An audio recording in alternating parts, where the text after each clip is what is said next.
a graça do Senhor, penso que Deus colocou um pensamento no meu coração, que seria algo como voltar ao ministério do Espírito Santo, ou valorizar o ministério do Espírito Santo. E nós vamos considerar um pouco a palavra. Vamos abrir em Lucas, o Evangelho de Lucas,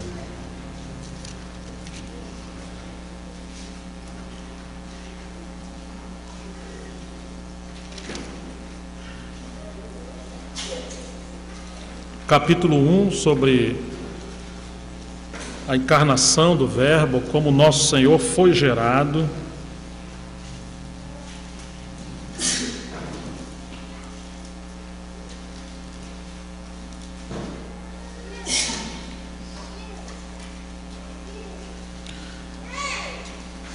Lucas capítulo 1, verso 26 em diante. No 6º mês foi o anjo Gabriel enviado da parte de Deus para uma cidade da Galiléia chamada Nazaré, a uma virgem desposada com certo homem da casa de Davi, cujo nome era José. A virgem chamava-se Maria. Entrando o anjo aonde ela estava, disse: alegra-te, muito favorecida, o Senhor é contigo. Lucas 1, 29. Ela, porém, ao ouvir esta palavra, perturbou-se muito e pôs-se a pensar no que significaria esta saudação. Mas o anjo lhe disse: Maria, não temas, porque achaste graça diante de Deus.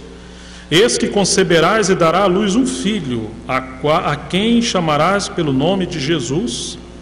Este será grande e será chamado Filho do Altíssimo.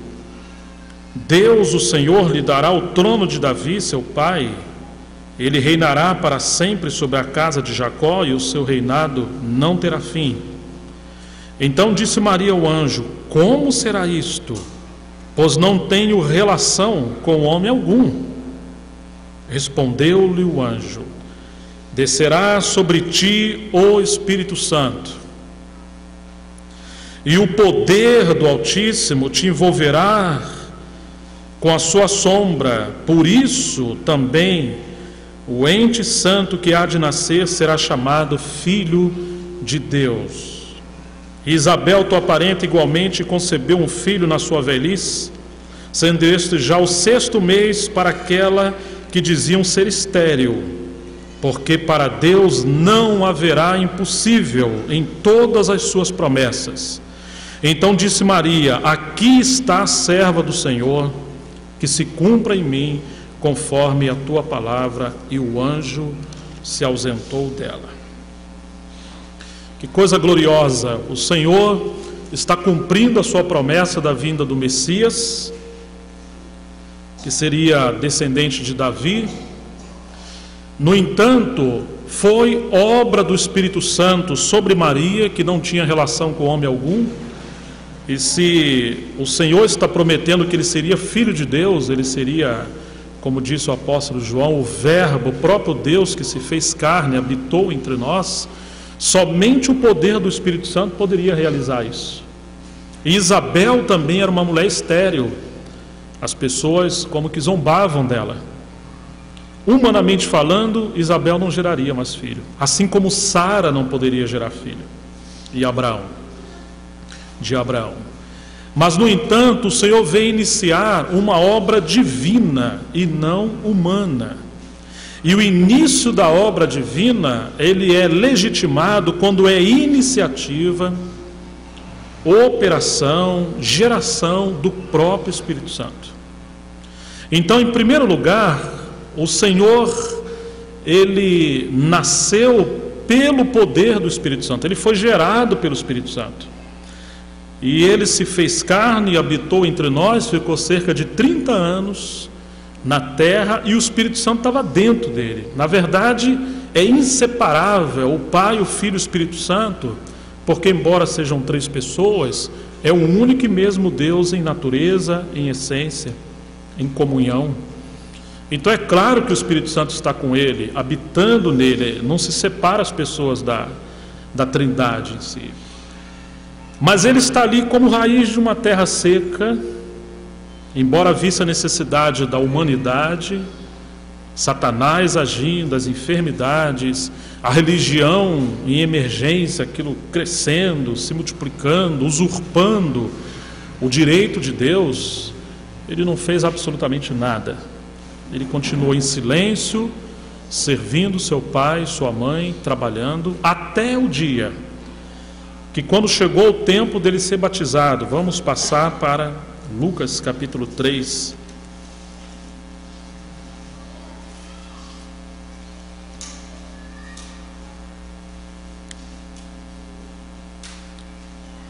Lucas 3, verso 15. Estando o povo na expectativa e discorrendo todos no seu íntimo a respeito de João, se não seria ele porventura o próprio Cristo, disse João a todos: eu, na verdade, vos batizo com água, mas vem o que é mais poderoso do que eu, do qual não sou digno de desatar-lhe as correias das sandálias. Ele vos batizará com o Espírito Santo e com fogo. A sua pá ele tem na mão para limpar completamente a sua eira e recolher o trigo no seu celeiro. Também queimará a palha no fogo inextinguível. Assim, pois, com muitas outras exortações, anunciava o Evangelho ao povo. O verso 21. E aconteceu que ao ser todo o povo batizado, também o foi Jesus, e estando ele a orar, o céu se abriu, e o Espírito Santo desceu sobre ele em forma corpórea, como pomba. E ouviu-se uma voz do céu: tu és meu filho amado, em ti me comprazo. Ora, tinha Jesus cerca de 30 anos ao começar o seu ministério. Então, uma coisa é Jesus gerado pelo Espírito e ter o Espírito habitando nele como habitação, como filiação, como vida. E nesse período, até os 30 anos, ele não exerceu o seu ministério, ele apenas mantinha a comunhão com o Pai e vivia sua vida humana. Mas o seu ministério iniciou quando o Espírito Santo veio sobre ele no batismo.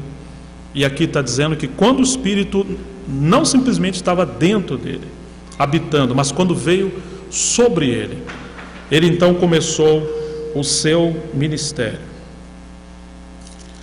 E aí, passando um pouco mais adiante, o capítulo 4, logo em seguida, verso 1, Jesus, cheio do Espírito Santo, voltou do Jordão e foi, o que a Escritura está dizendo?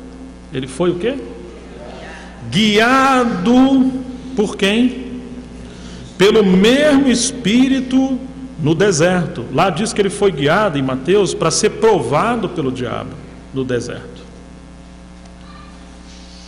Depois que ele passa esse período no deserto, jejuando e orando e vencendo aquela provação com Satanás, ele voltou, verso 14 do capítulo 4. Então Jesus, no poder do Espírito, regressou para a Galileia, e a sua fama correu por toda a circunvizinhança, e ensinava nas sinagogas, sendo glorificado por todos. E diz a palavra que, indo para Nazaré, onde fora criado, entrou no sábado na sinagoga segundo o seu costume. E levantou-se para ler. Então lhe deram o livro do profeta Isaías, e abriu o livro, achou o lugar onde estava escrito: o Espírito do Senhor está sobre mim, pelo que me ungiu para evangelizar os pobres, enviou-me para proclamar libertação aos cativos e restauração da vista aos cegos, para pôr em liberdade os oprimidos, e apregoar o ano aceitável do Senhor. Tendo fechado o livro, devolveu ao assistente e sentou-se, e todos na sinagoga tinham os olhos fitos nele. Então passou Jesus a dizer-lhe: hoje se cumpriu a escritura que acabais de ouvir. Todos lhe davam testemunho e se maravilhavam das palavras de graça que saíam dos seus lábios e perguntavam: não é este o filho de José? Então você vê que existe uma outra passagem que diz que eles se maravilhavam porque Jesus ensinava com poder e não como os escribas e fariseus, que não tinham a unção do Espírito Santo. Mas eu queria focar esses dois pontos. Por um lado, o Espírito Santo como vida, como habitação, como aquele que sustenta. E por outro lado, o ministério ou serviço de Jesus, que se iniciou pelo batismo do Espírito Santo, pelo derramamento do Espírito Santo, quando ele foi batizado ao Rio Jordão. Antes de receber o Espírito como poder, ele tinha o mesmo Espírito, porém com um aspecto de habitação, de viver a vida em comunhão com o Pai. Mas agora ele tinha um ministério a cumprir, e esse ministério só poderia ser cumprido no poder do Espírito Santo. Aí sim ele poderia pregar aos pobres, curar pessoas e etc. Vamos no livro de Atos, capítulo 10.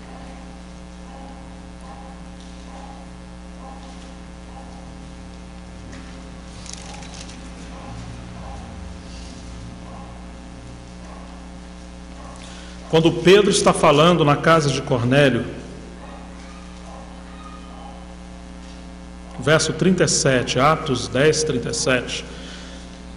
Vós conheceis a palavra que se divulgou por toda a Judéia, tendo começado desde a Galileia, depois do batismo que João pregou, como Deus ungiu a Jesus de Nazaré com o Espírito Santo e com poder.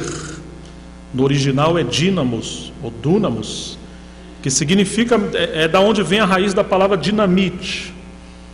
É um poder extraordinário para realizar a obra de Deus. Deus ungiu a Jesus com o Espírito Santo e com poder, o qual andou por toda parte fazendo o bem e curando a todos os oprimidos do diabo, porque Deus era com ele. Ou seja, meus queridos, embora Jesus fosse o Filho de Deus, o Verbo de Deus feito carne, o próprio Deus, quando ele veio realizar o seu ministério, ele se despojou dos seus direitos como Deus, como diz em Filipenses. Ele não se aferrou, não se agarrou à sua deidade, embora não perdesse a sua natureza como Deus, mas ele se esvaziou dos seus atributos, se esvaziou dos seus direitos como Deus, inclusive do seu poder como Deus, e ele veio viver uma vida humana. Por isso que em Lucas ele é chamado como Filho do Homem, porque embora sendo Deus, como homem, ele dependeu do poder do Espírito Santo para realizar o seu ministério. No livro de Hebreus, apresenta ele como aquele que em tudo foi tentado, provado, mas sem pecado. Por isso ele se tornou sumo sacerdote e pode interceder por nós, porque ele foi tentado como homem. Quando Satanás está ali no deserto com ele, fala: se tu és o Filho de Deus, transforma essas pedras em pães, ou seja, usa o seu poder em direito próprio, em reivindicar o seu direito. Você pode transformar essas pedras em pães. Ou seja, Satanás está induzindo Jesus a usar de um direito como Deus para legitimar ou reivindicar a sua própria causa.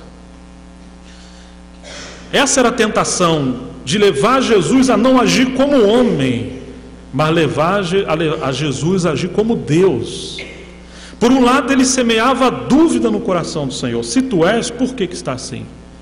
Como ele faz conosco hoje. E a teologia da prosperidade é, digamos assim, o bucejar de Satanás. Se somos filhos de Deus, por que está enfermo? Por que o dinheiro às vezes é curto? Por que tribulação? Por que a creche não prospera tanto, né? É todo mês aquela oração, aquela coisa no limite. Não é possível que isso seja de Deus. E tenta projetar uma dúvida, esse se, esse advérbio de dúvida, para nós questionarmos a soberania de Deus ou fabricarmos solução. Se você transforma. E ali o inimigo está semeando essa dúvida e ao mesmo tempo induzindo Jesus a agir sem o poder do Espírito Santo. Você pode fazer milagres sem a cruz.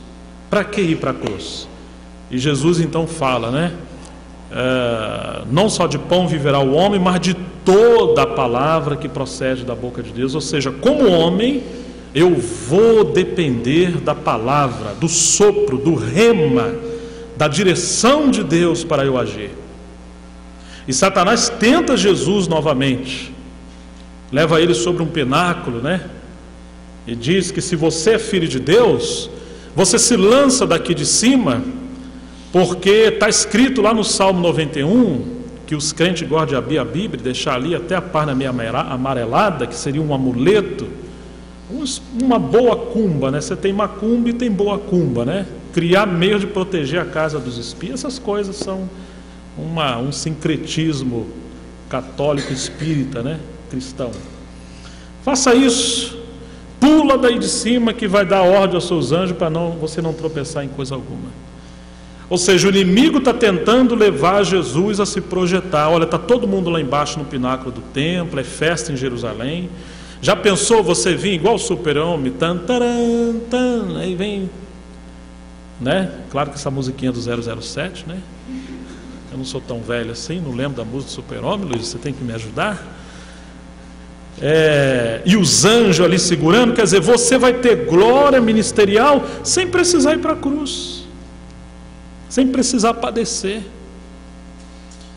E Jesus repreende aquilo pela palavra. Vai-te, né, Satanás, também está escrito, não tentarás o Senhor teu Deus. E Satanás tenta Jesus novamente a se prostrar e adorar, para ele receber toda a glória desse mundo.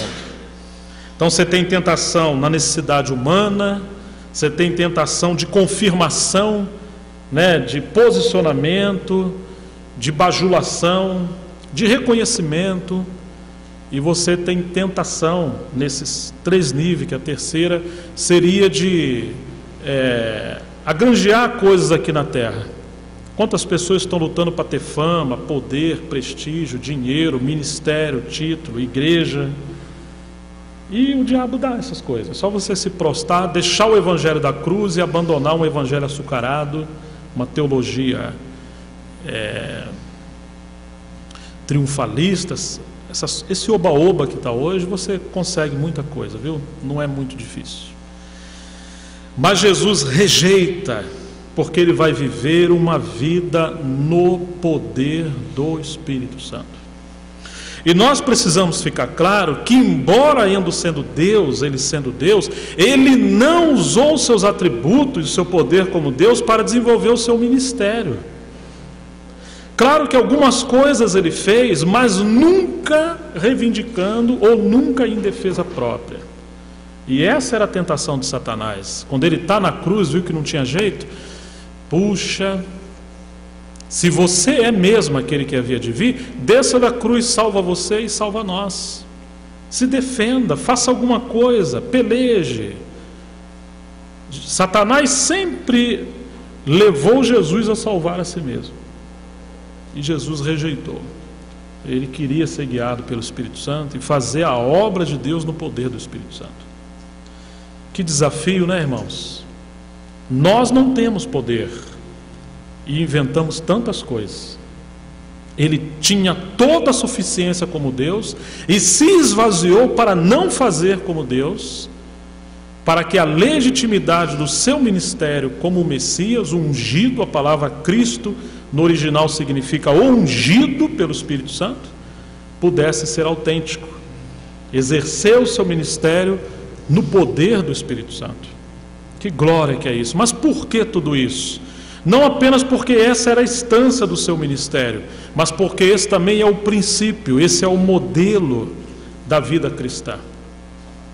E às vezes nós não entendemos essas coisas, nós somos como estéreis, nós não podemos absolutamente fabricar nada. Nada que geramos pode ser chamado de Deus. Nós precisamos lembrar que somos como Isabel, que se algo de Deus vai ser feito entre nós, precisa iniciar pelo poder e operação do Espírito Santo. Mais adiante, nós vamos encontrar Jesus conversando, João capítulo 3, com Nicodemos.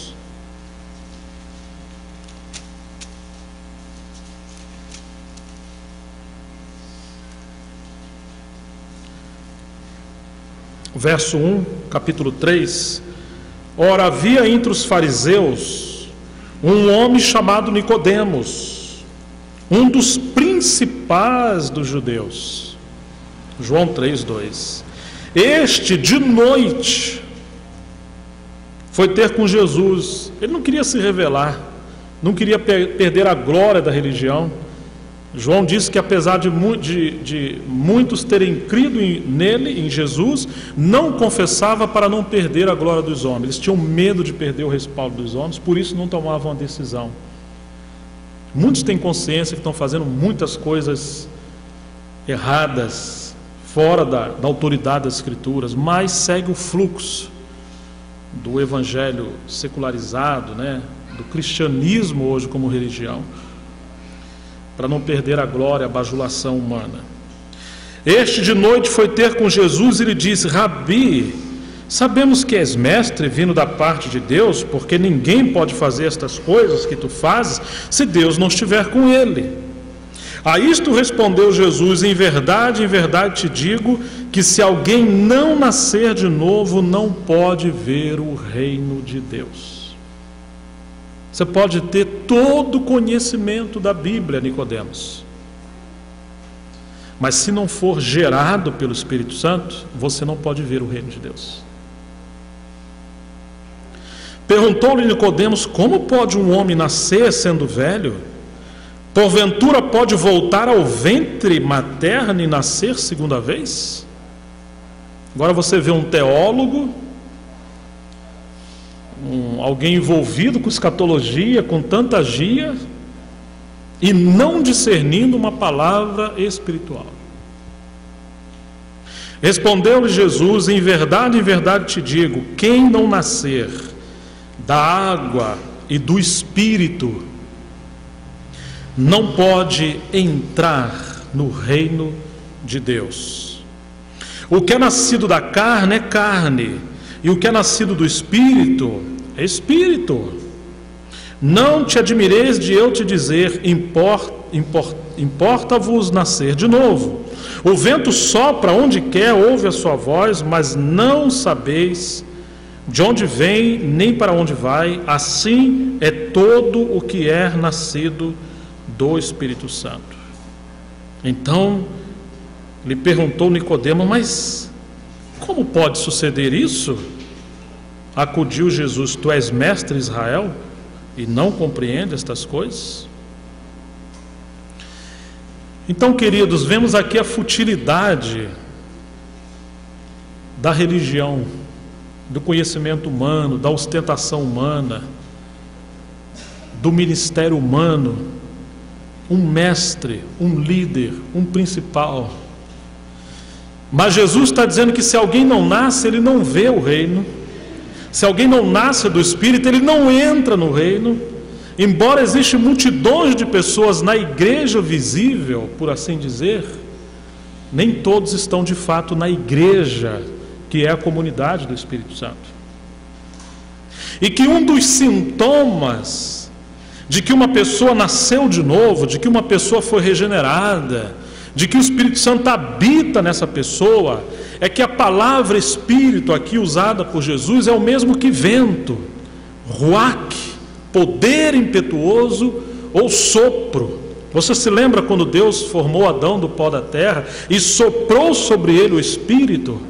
Aquela palavra no original é Shaim, significa espírito, como espírito humano, que é sopro de Deus, mas ao mesmo tempo é o espírito de Deus sendo soprado no homem que dá vida. Ou seja, sem Deus soprar o poder da vida, o homem não tem o Espírito Santo. O homem não vive, ele é só barro, ele é só coisa, mas não tem vida de comunhão com Deus. Nicodemos era como um barro. Ele tem alma, tem um espírito morto, tem corpo, mas não tem essa vida espiritual, essa regeneração dentro dele. E aqui o Senhor está dizendo mais do que regeneração, ele está dizendo: o vento sopra onde quer, ouve a sua voz, mas não sabe de onde vem, nem para onde vai.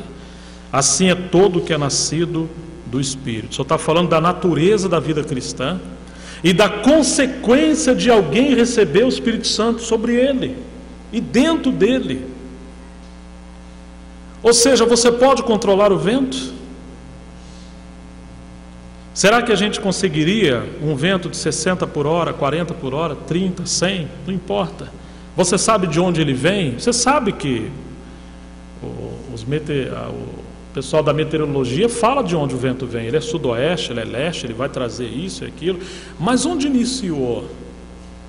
Existe um meio de erradicar, de eliminar a fusão do vento, o sopro do vento? Impossível. Não é verdade? E se ele vem e vai trazer um temporal, você pode impedir que ele venha? Você pode fechar a sua casa, a sua janela, o vidro do seu carro, mas você pode controlar o vento? Alguns de nós podemos, irmãos?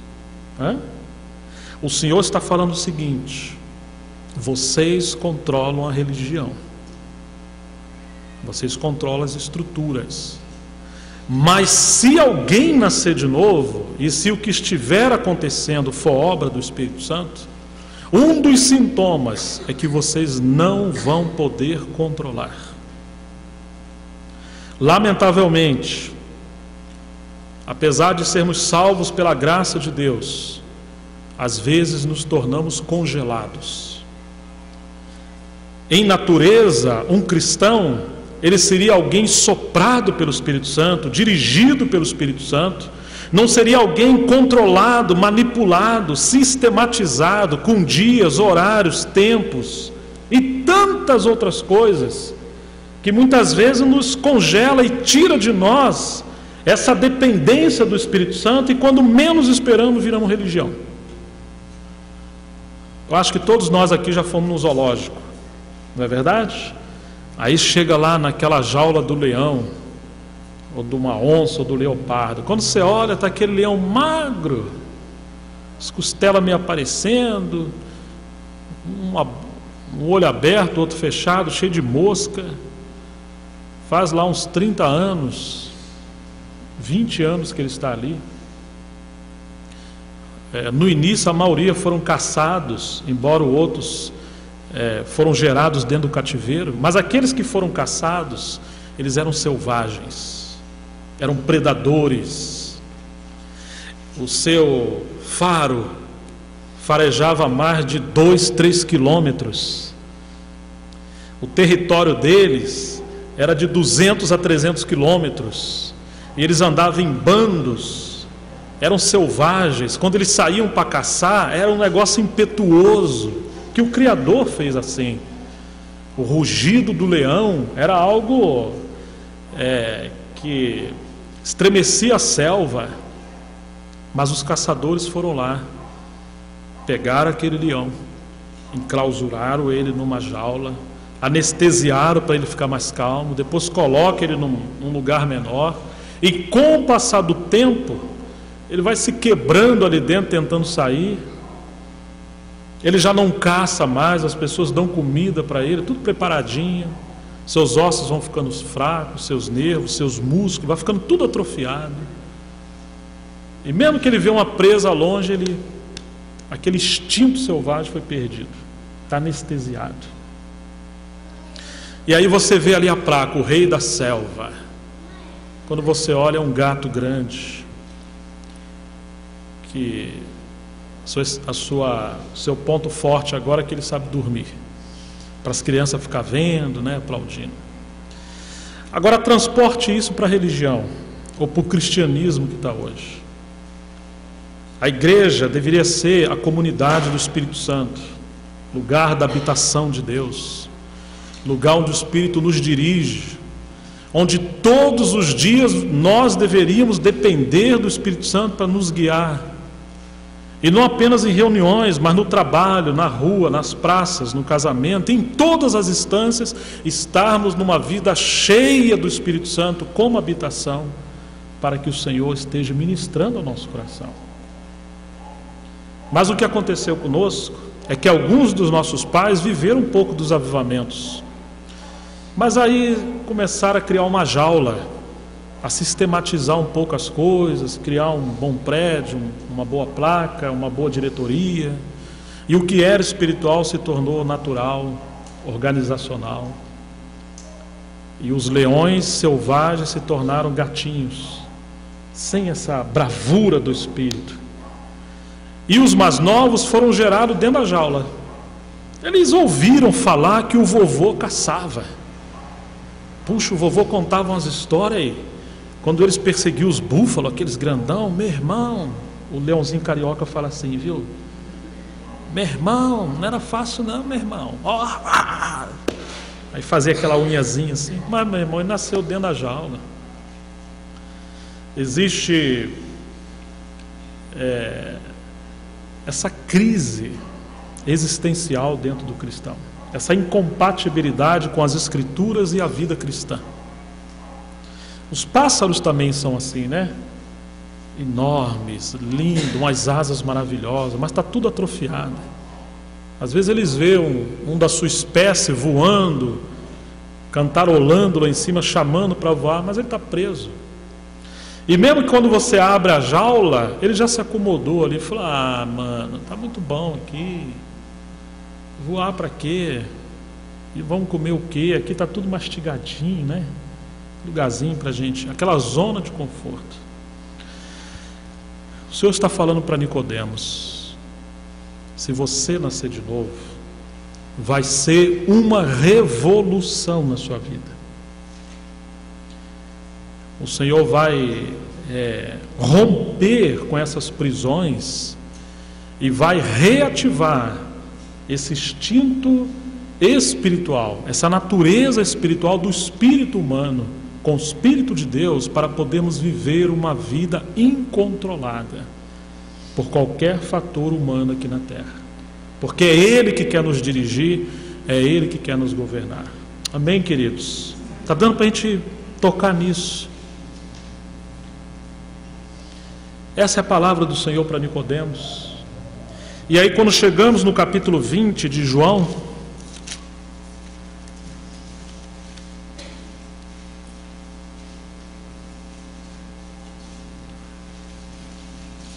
verso 19,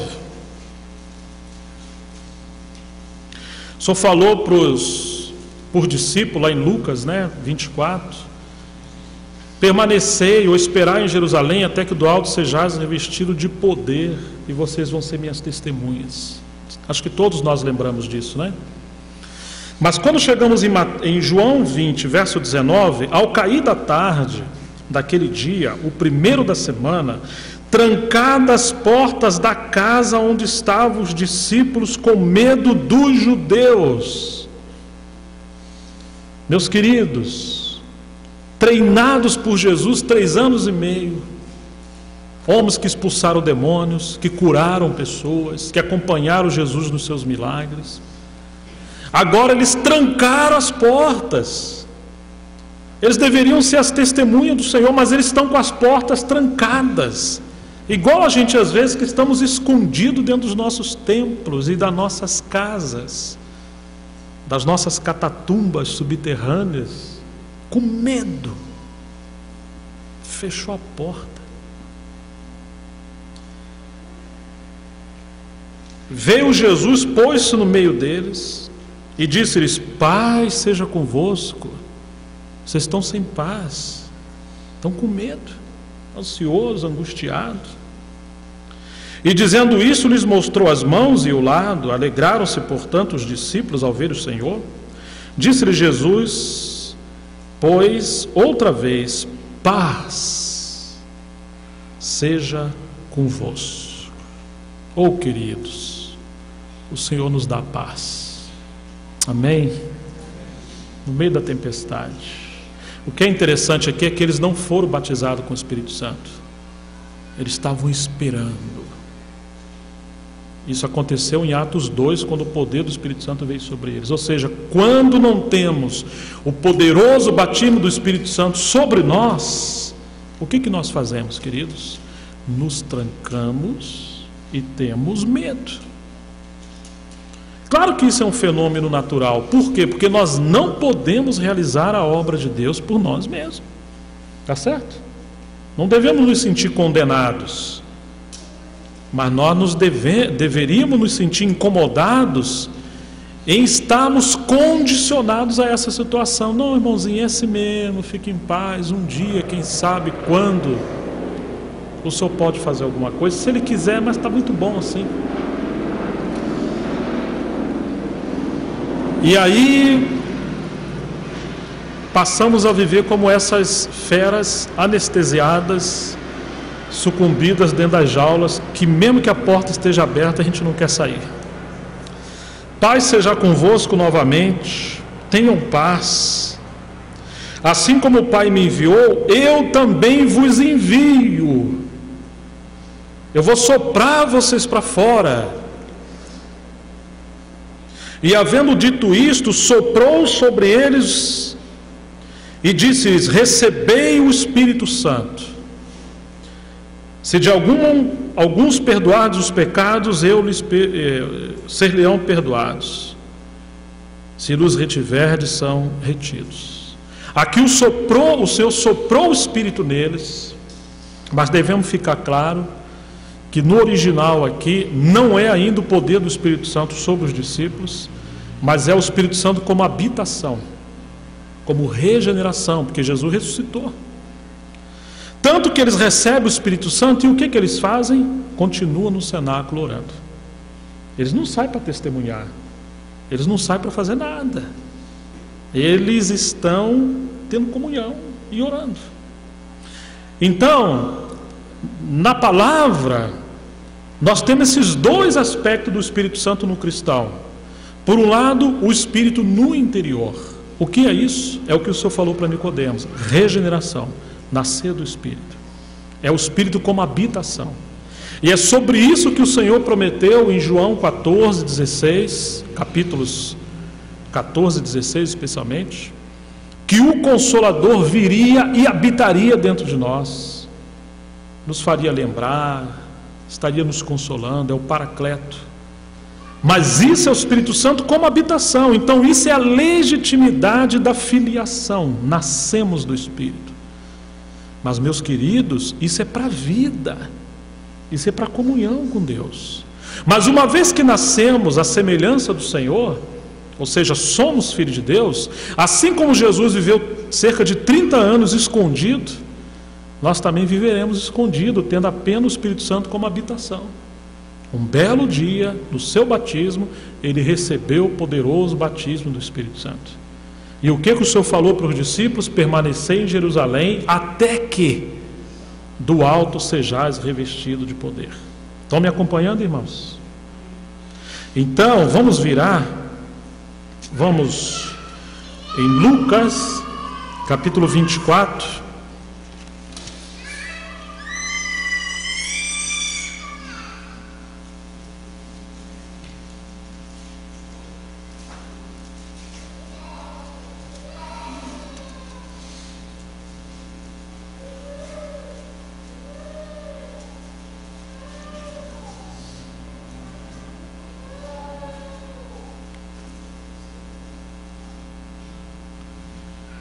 Verso 45, 24, 45, de Lucas.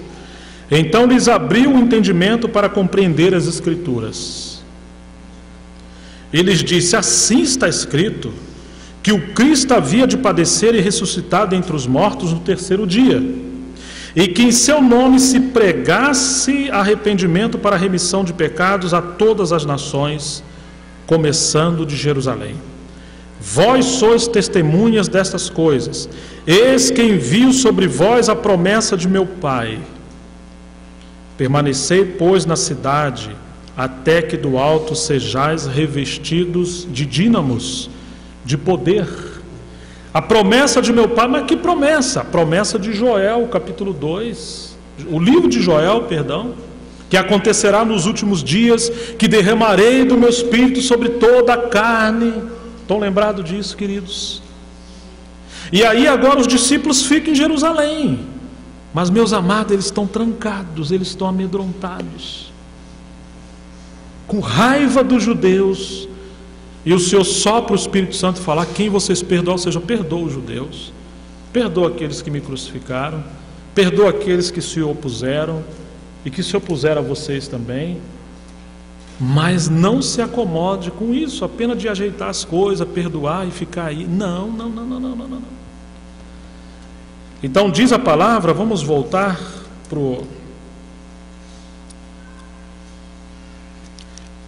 para Atos dos Apóstolos, capítulo 1.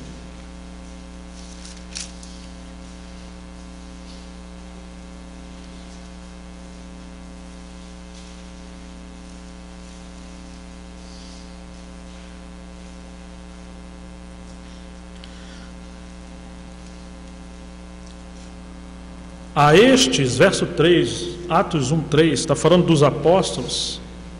A este, depois de ter padecido, se apresentou vivo com muitas provas incontestáveis, aparecendo-lhes durante 40 dias e falando das coisas concernentes ao reino de Deus. E comendo com eles, determinou-lhes que não se ausentassem de Jerusalém. Ficam aí em Jerusalém, mas que esperassem a promessa do Pai, a qual disse ele: de mim ouvistes. Porque João, na verdade, batizou com água, mas vós sereis batizados com o Espírito Santo, não muito depois desses dias. Então os que estavam reunidos lhes perguntaram: Senhor, será este o tempo em que restaurareis o reino de Israel? Respondeu-lhe: não vos compete conhecer tempos ou épocas que o Pai reservou para a sua exclusiva autoridade, mas recebereis o poder ao descer sobre vós o Espírito Santo, e sereis minhas testemunhas, tanto em Jerusalém, como em toda a Judéia e Samaria e até os confins da terra. Antes do poder do Espírito Santo, permaneça em Jerusalém. Está certo? Quando vem o poder do Espírito Santo, não permaneça em Jerusalém. Começa a testemunhar em Jerusalém, mas espalhe de Jerusalém em toda a Judéia, Samaria e até os confins da terra. Estão percebendo, irmãos? Se a gente tem apenas o aspecto da habitação, permanecemos na nossa vida acomodada às vezes, trancados e com medo. Mas se o Senhor nos reveste com poderoso batismo do Espírito Santo, não permaneceremos. Não que não teremos reuniões, comunhões. O que aconteceu? É o vento? Não. Quem dera que fosse, né, rapaz? É mais ou menos assim o vento. Ó. Se não tem, aí é um microfone vazio. Bonito, né? Mas não funciona. Assim é o cristão sem o poder do Espírito Santo. Fala, aconselha, mas não resolve nada. É uma boa ilustração. Então nós tínhamos um Nicodemo sem bateria e agora temos ele avivado aqui. Então, queridos, o Senhor está falando que se recebêssemos o poderoso batismo do Espírito Santo, nós não poderíamos ser controlados, nós seríamos uma comunidade do Espírito Santo. E o Senhor nos usaria, não para ficar acomodado, sentado, esperando um profissional pregar para nós. Nós seríamos testemunhas, cheias do poder, pregando o Evangelho em todos os lugares, e se encontrando com os irmãos em todos os lugares, e até nos reuniríamos, mas a reunião não seria o foco central dos irmãos. Hoje, às vezes, estávamos conversando ainda há pouco, né? Nos reunimos no domingo, aí abastecemos um pouquinho a bateria, aí passamos segunda, ainda estamos um pouquinho cheio, terça, na quarta-feira tem uns 20% só do que recebemos no domingo. Na quinta, meu irmão, já está subindo, está andando no tranco já. Sexta-feira é o caos. O mundo está querendo arrastar a gente, o pecado, tantas coisas terríveis. Mas não vemos a hora de chegar no domingo de novo, ter aquela reunião, para alguém pregar para nós, nos animar, orar. Ou seja, nós terceirizamos o que deveria ser a dependência do Espírito Santo, nós terceirizamos para os profissionais, os nossos pastores, as pessoas que nós esperamos, para ver se elas nos falam alguma coisa que nos encoraja. Só que a palavra está mostrando para nós que todos seríamos conduzidos pelo poder do Espírito Santo. E é claro que na igreja tem ministérios da palavra, pastorais, etc., mas não foram dados para nos substituir e nem substituir a dependência do Espírito Santo, mas foram dados para nos capacitar e nos encorajar a avançarmos nessa dependência do Espírito Santo. Amém, queridos? Então, eles estão aqui esperando, mas o Senhor está falando para eles. Quando o Espírito Santo vier, isso aqui também parece um Nicodemos, ó. Põe em pé e cai. Quando o Espírito Santo viesse, vocês vão ser minhas, não mais escondidos, testemunhas. A palavra testemunha no original é mártire. O Senhor deu poder para os discípulos morrerem. Morrer para o ego, morrer para a vanglória, morrer para o dinheiro, morrer para tudo que rouba a dependência do Espírito Santo. Muitas das vezes nós não queremos que o Espírito Santo nos dirija, porque nós não queremos perder o controle da vida, da família e de muitas outras coisas que nós temos. E a liderança às vezes não quer perder o poder da igreja, a direção da igreja. Não se confia no Espírito Santo, por isso precisa organizar bem as coisas para que nada saia do controle. O Senhor quer fazer uma revolução, não ingênua, não democrática, não uma coisa inconsequente, mas Ele quer restaurar o ministério do Espírito Santo entre nós, que é Ele que vai nos controlar, é Ele que vai coordenar, é Ele que vai nos levar a viver uma vida diária, não de domingo, mas diária, cheia do Espírito Santo, dependendo do Senhor, se encontrando uns com os outros, aonde as casas se tornam também ambiente da vida da igreja. Quantas das vezes nós casados lembramos que somos marido e mulher, mas esquecemos que somos membros do corpo onde o Espírito Santo habita, e não discernimos o Espírito Santo na vida da esposa, dos filhos. Não temos comunhão ao redor da mesa em torno da palavra. E às vezes ainda pensamos assim, que se a gente um dia compartilhou a palavra entre família, e você não veio ao domingo, e alguém fala, né, puxa, que pena, você não tem estado na igreja. Não. Porque na nossa cabeça a igreja é o lugar. Mas quando você estava com a sua família na palavra, você estava na igreja.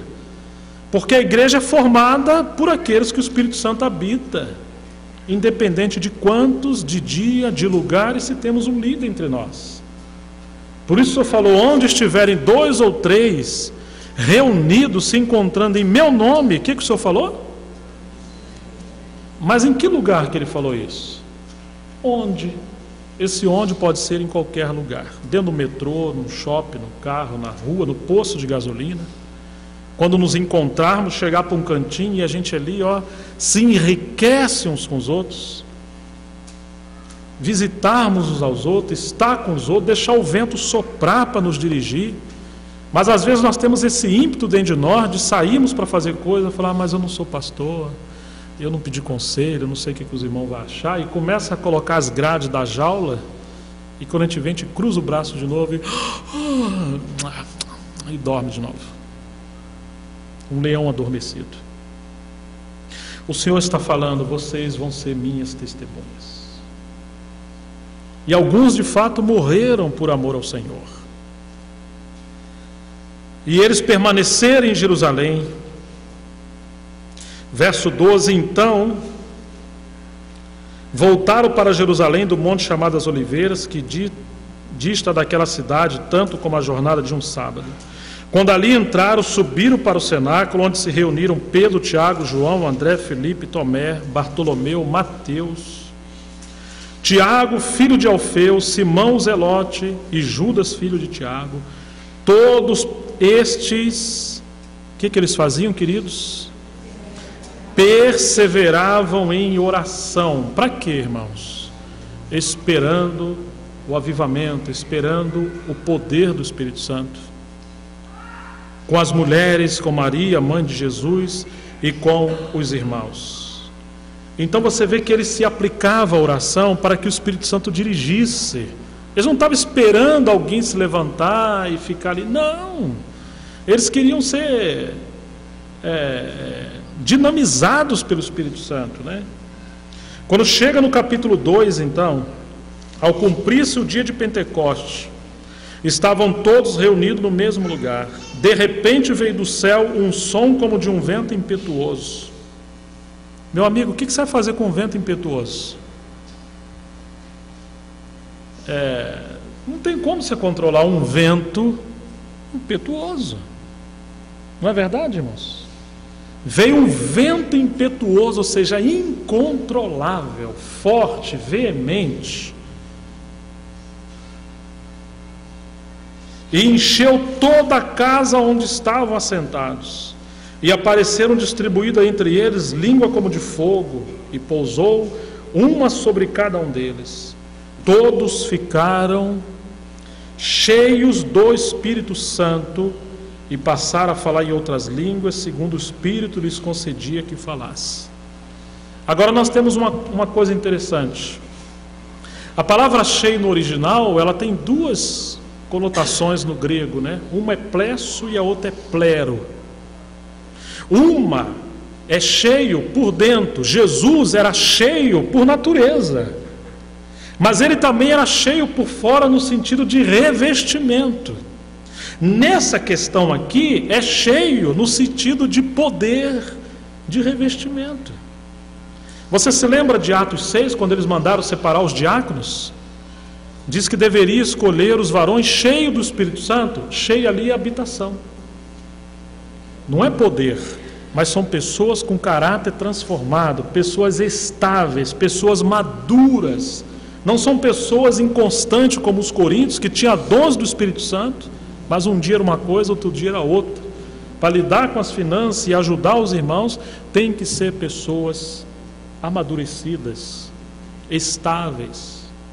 Mas em outras passagens, no livro de Atos, diz que eles foram revestidos várias vezes do Espírito Santo. Porque não é uma questão de nascimento, nós nascemos uma vez. O Espírito nos regenera uma vez, mas nos batiza várias vezes, ou nos reveste várias vezes. Nos batiza e nos restaura, assim, nos reveste do Espírito Santo. Sempre que o Senhor, rapaz, isso aqui é um Nicodemos, viu? Misericórdia. Ele cai, ele levanta. É uma ilustração, né? Não estou reclamando do microfone. Mas sempre não funciona. Uma hora tá... Sempre que o Senhor nos encarrega em fazer algo novo, Ele vai nos revestir do poder do Espírito Santo. Não vai deixar a gente agir na carne. Então aqui eles foram batizados. E diz as Escrituras no verso 14: então levantou-se Pedro com os 11 e erguendo a voz advertiu-os. E Pedro começa a pregar a palavra, cheio do Espírito Santo. E diz as Escrituras: varões judeus e todos os habitantes de Jerusalém, tomai conhecimento disso e atentai nas minhas palavras. Estes homens não estão embriagados como vindes pensando, sendo essa a terceira hora do dia, mas o que ocorre é o que foi dito por intermédio do profeta Joel, e acontecerá nos últimos dias. Os últimos dias começa com o derramamento do Espírito Santo, ou o final da primeira vinda do Senhor, até a segunda vinda do Senhor. São mais ou menos um período de 2000 anos, é o período que nós estamos. Nos últimos dias, diz o Senhor, que derramarei do meu Espírito sobre toda a carne. E o que vai acontecer quando viesse o Espírito Santo sobre as pessoas? O que vem depois agora? Vamos ler? Vossos filhos e vossas filhas, o que vai acontecer? Ô irmãos, presta atenção. A gente pensa em derramamento do Espírito Santo para avivar uma grande igreja. Mas aqui está falando de famílias. Os seus filhos, Almir. Os meus filhos, os seus filhos, Luiz. Ele está mostrando uma vida incontrolável, tão poderosa, que dentro das nossas casas estaríamos lavando louça cheio do Espírito Santo, pregando o Evangelho para os vizinhos, trazendo os vizinhos para as casas, como aconteceu com Cornélio, orando uns pelos outros. Não seria assim: meu filho, vamos para a igreja para ver se Deus hoje tem misericórdia de nós, que a gente está quase despencando. Não! Quando os irmãos entrassem em nossas casas, a casa estaria cheia do poder do Espírito Santo, porque teriam pessoas cheias do poder do Espírito Santo. Então tire a ideia de estrutura organizacional e volte para a família. Restauração de família, conversão do coração dos pais aos filhos, como diz o final do livro de Malaquias, né? Ele enviaria o profeta Elias para restaurar o coração dos pais, converter o coração dos pais aos seus filhos, dos filhos aos pais, para que eu não venha e fira a terra com maldição. As pessoas estão orando, né? Nós vamos subir com o helicóptero, derramar azeite aqui no Rio de Janeiro, para Deus não ferir essa nação, essa terra com maldição. Não é isso que a Bíblia fala.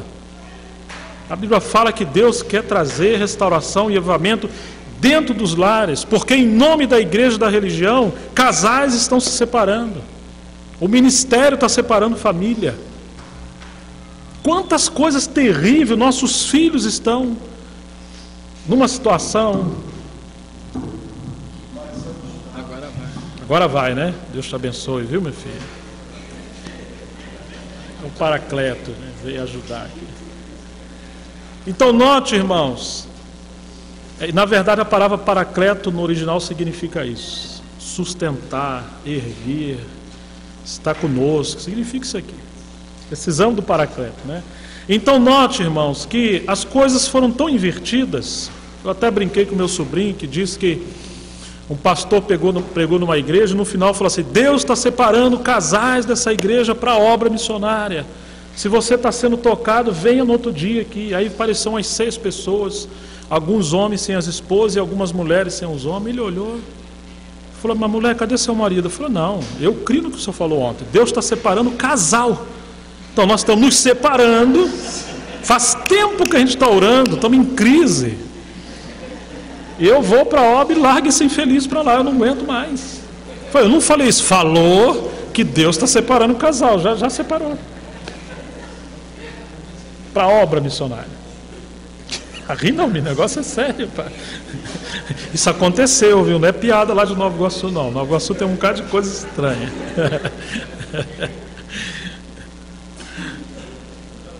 Oh, irmãos, o estilo de igreja tem jogado nossos filhos no mundo. Tem arrebentado com famílias. Porque nós estamos praticando coisas que Deus não mandou e não nos deu poder para fazer. E é pesado. E Ele está mexendo com isso. Então Ele diz: vossos filhos, vossas filhas profetizarão, vossos jovens terão visões,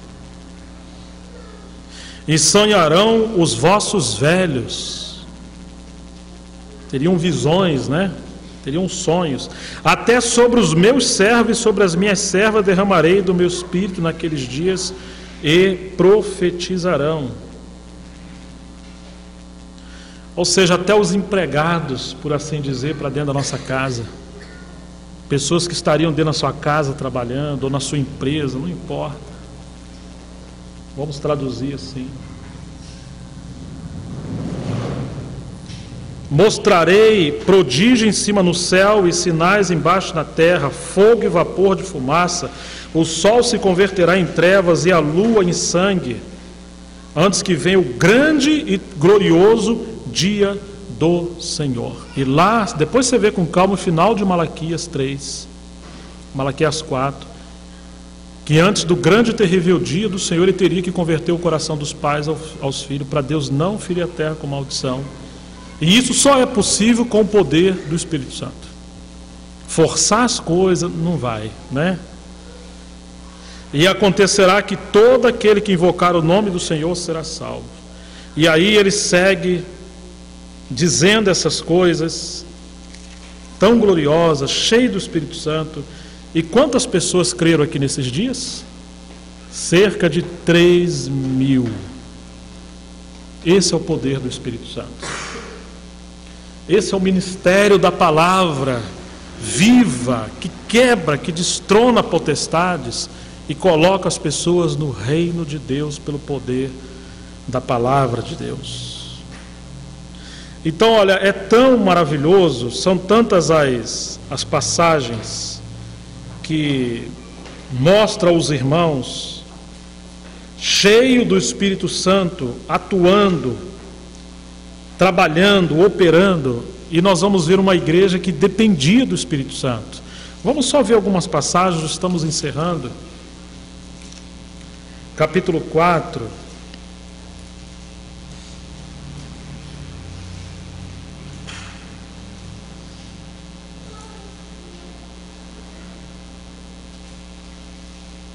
Verso 8, quando os sacerdotes, as autoridades queriam impedir Pedro, 4:8, então Pedro, cheio do Espírito Santo, lhes disse, mas olha essa palavra, Pedro, cheio do Espírito Santo, lhes disse. Verso 23, depois que eles foram soltos, procuraram os irmãos e lhes contaram quão grandes coisas lhe haviam dito os principais, sacerdotes e os anciãos. Ouvindo isso, unânimes, levantaram a voz a Deus e disseram, Tu, Senhor, soberano, que fizeste o céu e a terra, o mar e tudo que neles há, que disseste por intermédio do Espírito Santo, por boca de Davi, nosso pai, teu servo, por que se enfureceram os gentios e os povos imaginaram coisas vãs? Levantaram-se os reis da terra e as autoridades ajuntaram-se a uma contra o Senhor e contra o seu ungido, porque verdadeiramente se juntaram nessa cidade contra o teu santo servo Jesus, ao qual ungiste. Herodes e Pôncio Pilatos com gentios e gente de Israel, para fazerem tudo o que a tua mão e o teu propósito predeterminaram. Agora, Senhor, olha para as suas ameaças. E a gente olha assim, Senhor, nos livra dos problemas, tem misericórdia. Não. Olha para as suas ameaças e faça o quê? Concede aos teus servos que anunciem com toda a intrepidez a tua palavra, enquanto estende as mãos para fazer curas, sinais e prodígios, por intermédio do nome do teu santo servo Jesus. Tendo eles orado unanimemente, tremeu o lugar onde estavam reunidos. E o que a Bíblia diz? Todos, não um ao outro, todos ficaram cheios do Espírito Santo e que com toda a intrepidez anunciavam a palavra de Deus. Todos cheios do Espírito Santo. Não sentaram para ouvir Pedro. Pedro estava evangelizando, fazendo outras coisas. Todos cheios do Espírito Santo. Eles buscavam o poder do Espírito Santo. Amém, queridos? Oravam nessa direção. Eles não esperavam que alguém fizesse algo por eles. Eles queriam ser usados nas mãos do Senhor. Queriam ser úteis na mão do Senhor. Não queriam ficar em jaulas como os fariseus e os escribas.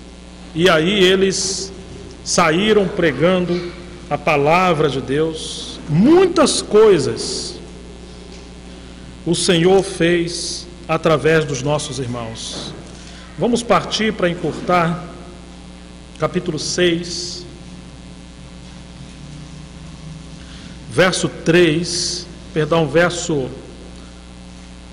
capítulo 6, cresceu o número dos discípulos e se multiplicou os problemas também, né? E aí eles queriam que os apóstolos ficassem ali resolvendo tudo. Porque no passado depositava as ofertas aos pés dos apóstolos e achava que isso era um ministério perpetuado dos apóstolos. Mas os apóstolos devem cuidar da palavra e da oração, e não das mesas.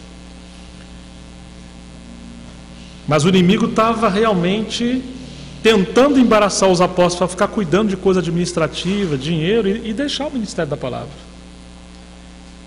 Então, verso 2, os 12 convocaram a comunidade dos discípulos e disseram: não é razoável que nós abandonemos a palavra de Deus para servirmos às mesas. Mas, irmãos, escolhei dentre vós 7 homens de boa reputação, e o que mais? Está vendo, irmãos? Esse era um requisito básico, que hoje nós, às vezes, nem lembramos. Nós só queremos saber se a pessoa tem um bom caráter, não vai desviar isso e tal, é obediente. Mas se não tem o enchimento do Espírito Santo, o que ela vai fazer? Você pode administrar uma empresa, um banco, uma escola, mas a igreja, se a igreja é a comunidade do Espírito Santo, precisamos de pessoas cheias do Espírito Santo. E quanto a nós, verso 4, nos consagraremos à oração e ao ministério da palavra. A oração para que o Espírito Santo traga a revelação e avancemos no ministério da palavra. Lamentavelmente, irmãos que têm ministério da palavra, irmãos que o Senhor deu graça para servir, estão muito embaraçados com a administração, estão muito embaraçados com organização, com mesas, com tantas coisas, e não voltam para o essencial: oração e palavra. Oração para que o poder do Espírito Santo seja abundante e a nossa palavra seja a palavra profética, a palavra revelada de Deus. Por que às vezes é assim, irmãos? Porque não dependemos do poder do Espírito Santo e contamos com a nossa boa organização. As coisas saem tudo certinho, mas sem vida. Então você vê que esse é o comportamento dos irmãos. E quando chegamos no capítulo 13, nós sabemos que antes Filipe foi cheio, interessante, Filipe foi separado para ser diácono, mas era tão cheio do Espírito Santo que ele passou a pregar em Samaria e Deus fez grandes milagres através de Filipe. Quanta carência tinha a obra de Deus, de homem cheio do Espírito Santo. Não era para Filipe ficar sentadinho ali.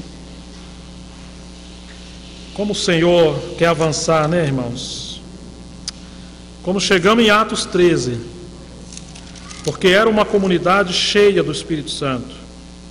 Então a igreja gerada também em Antioquia era uma igreja cheia do Espírito Santo. Havia na igreja de Antioquia profetas e mestres: Barnabé, Simeão, por sobrenome Níger, Lúcio de Cirene, Manaém, Colasso de Herodes, o tetrarca, e Saulo. E servindo eles ao Senhor e jejuando. Meus irmãos, o que eles estavam fazendo aqui? Servindo a igreja? Servindo ao templo? Irmãos, eles estavam ministrando ao Senhor. Quantas vezes estamos envolvidos com tanta atividade, ministrando a casa, que é legítimo o trabalho, mas nós perdemos o ministrar ao Senhor, permanecer em Jerusalém até que do alto seja revestido. Se queremos que o Senhor faça algo novo, Ele só fará algo novo se voltarmos ao ministério do Espírito Santo, dependermos do Espírito Santo e Ele nos revestir para avançarmos. Por isso eles eram homens tão intensos na oração. Amém, queridos? Ministrando ao Senhor com jejum. Puxa, é jejum mesmo? É jejum. Mas jejum não é do Velho Testamento? É do Novo, é do Velho. Jesus jejuou.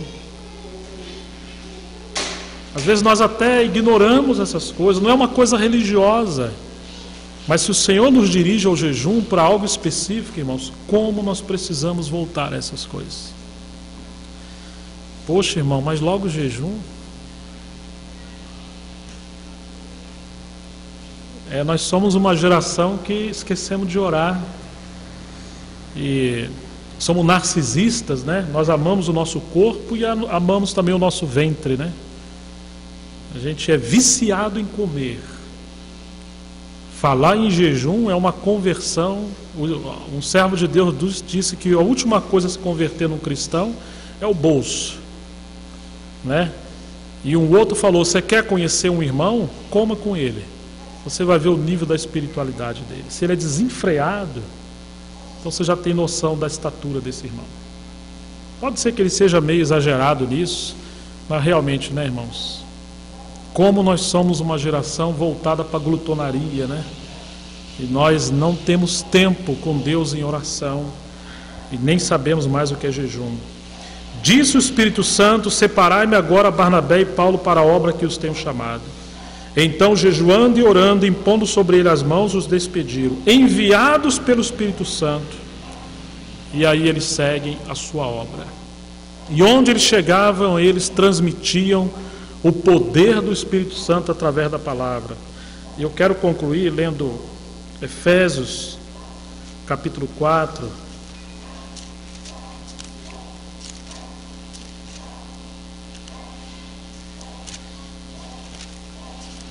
Efésios, capítulo 4.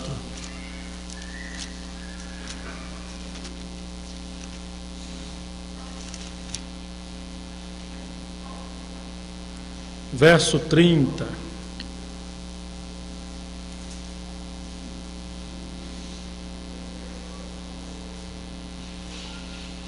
Não entristeçais o Espírito de Deus, no qual foste selado para o dia da redenção. Longe de vós toda amargura e etc.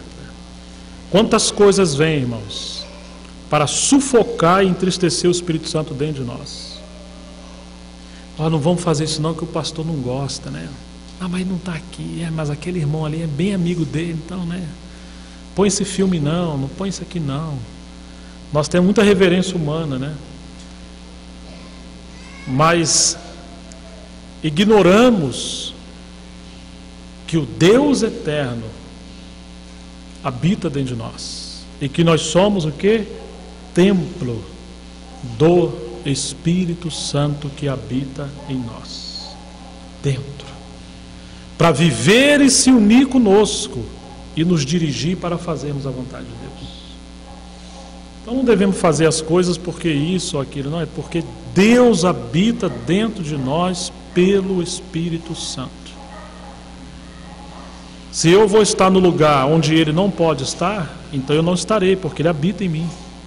Não é simplesmente porque alguém falou, né? Quantas coisas fazemos porque, sabe, não é permitido, não vai ficar bem. Não, irmãos. Temos que voltar ao ministério do Espírito Santo, restaurar essa posição do senhorio do Espírito Santo em nós. Capítulo 5 de Efésios, verso 18: não vos embriagueis com vinho no qual há dissolução, mas enchei-vos do Espírito Santo, falando entre vós com salmos, entoando e louvando ao Senhor de coração, com hinos e cânticos espirituais, dando sempre graças por tudo a nosso Deus e Pai, em nome de Jesus Cristo, nosso Senhor, sujeitando-vos uns aos outros no temor do Senhor. Irmãos, não se embriagam, mas enchei-vos do Espírito. Se a gente não se embriaga, estamos cumprindo uma parte da palavra, mas não se enche do Espírito Santo, então estamos desobedecendo essa palavra. Ou seja, não ser bêbado e não ser cheio do Espírito Santo é a mesma coisa de ser bêbado. A diferença é que o bêbado faz coisas muito, terríveis no meio dos outros. Ele fica inconsequente, ele é meio incontrolável. E por outro lado, não ser cheio do Espírito Santo nos leva a ser pessoa muito recatada, tímida, certinha. Ou seja, os judeus, quando viram o poder do Espírito Santo nos cristãos, pensaram que eles estavam bêbados. Vocês se lembram disso em Atos? Por quê? Porque eles não eram muito educados com as coisas, não eram muito certinhos. Eles simplesmente eram pessoas que obedeceram o Senhor e foram adiante. Agora nós, porque às vezes não estamos cheios do Espírito Santo, nós nos tornamos pessoas muito certinhas.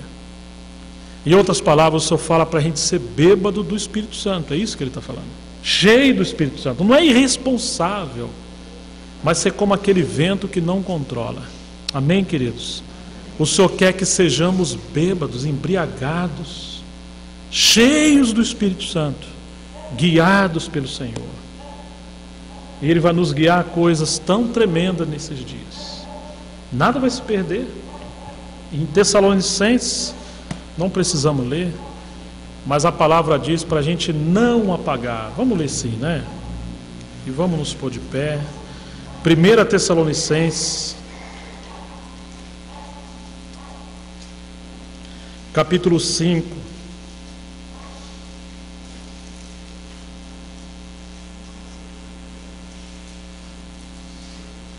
Verso 16: regozijai-vos sempre, alegram-se, não aceite a tristeza, o desânimo, orai sem cessar, em tudo dai graça, porque esta é a vontade de Deus em Cristo Jesus para convosco.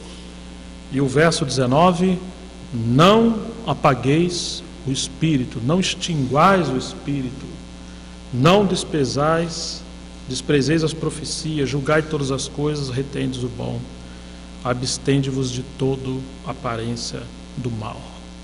Não extinguais, não apagueis. Ele está falando a semelhança lá do tabernáculo, né, que tinha luz sobre o candeeiro que não podia apagar, e o Senhor, quando viesse, não apagaria o pavio que fumega. Quantas vezes, irmão, o Espírito Santo está apagado?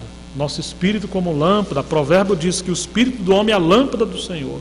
Se você não alimenta, ele apaga, e ficamos lógico, racional, mas sem o poder de Deus. Eu queria encorajar os meus irmãos a considerar essas coisas diante do Senhor. Amém, queridos?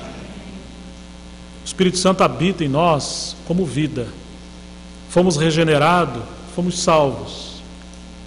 Graças a Deus por isso, né? Temos paz. Mas existe o revestimento do Espírito Santo. E esse poder do Espírito Santo é para podermos trabalhar para Deus, para podermos testemunhar, para podermos servir. E se isso acontece, o Espírito por dentro e sobre a vida da igreja não é uma religião, não é algo controlável. É claro que temos reuniões. Eu falava para os irmãos em Macaé, Deus fez coisa ordinária e extraordinária. O sol nasce todo dia e a lua está aí também à noite. Isso é ordinário, isso serve para governar. E Deus tem coisa extraordinária. Um eclipse, um cometa que a cada 100 anos passa é extraordinário. Nós precisamos do ordinário, que é nos congregarmos, é estarmos juntos, mas precisamos do extraordinário, do sobrenatural, do poder de Deus nos levando a viver uma vida poderosa diariamente, independente de dias, horário, lugar e pessoas. Amém, queridos? Não há problema em reunião, o problema é a gente colocar a expectativa na reunião e não depender do Espírito Santo diariamente e sermos cristãos como aquelas feras anestesiados e aprisionados que não servem mais. Vamos nos pôr de pé, queridos. Vamos orar ao Senhor. Vamos considerar esse assunto diante de Deus. Não somente agora, mas considere isso na sua casa. Considere isso com seus irmãos. Voltar ao ministério do Espírito Santo. Ó Senhor Jesus.